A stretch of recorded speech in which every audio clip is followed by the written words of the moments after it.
आमच्या उल्हास माझा न्यूज चॅनलला सबस्क्राईब करा, बेल आयकॉन दाबा आणि पहा उल्हास माझाच्या बातम्या सर्वात आधी आपल्या मोबाईल स्क्रीनवर. शिवसेना शहरप्रमुख महेश गायकवाड यांच्यावर खंडणीचा गुन्हा.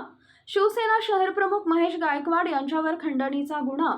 कल्याण पूर्वेतील शिंदे गटाचे शिवसेनेचे शहरप्रमुख आणि माजी नगरसेवक महेश दशरथ गायकवाड यांच्यावर नवी मुंबईतील एका बांधकाम व्यावसायिकाने 5 कोटीची खंडणी मागितल्याचा आरोप करत उल्हासनगरमधील हिललाईन पोलीस ठाण्यात गुन्हा दाखल केलाय.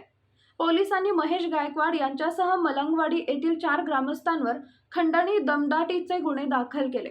आरोपीमध्ये महेश गायकवाड, यशवंत मुका फुलोरे, रोहिदास मुका फुलोरे, गणेश यशवंत फुलोरे, शेवंतीबाई मुका फुलोरे यांचा समावेश आहे.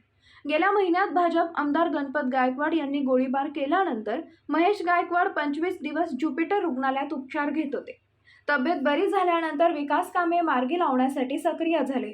नवी मुंबईतील सीबीडी बेलापूर येथील पारसिक हिल भागात राहणारे बांधकाम व्यावसायिक सदरुद्दीन बशखर खान यांनी हा गुन्हा दाखल केलाय.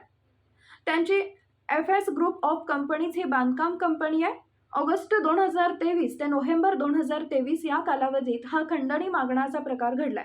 तर दुसरीकडे राहुल पाटील यांनी पनवेल हिंद केसरी बैलगाडा शर्यतीत राहुल पाटील यांचा बैल मथुर शर्यत हरला.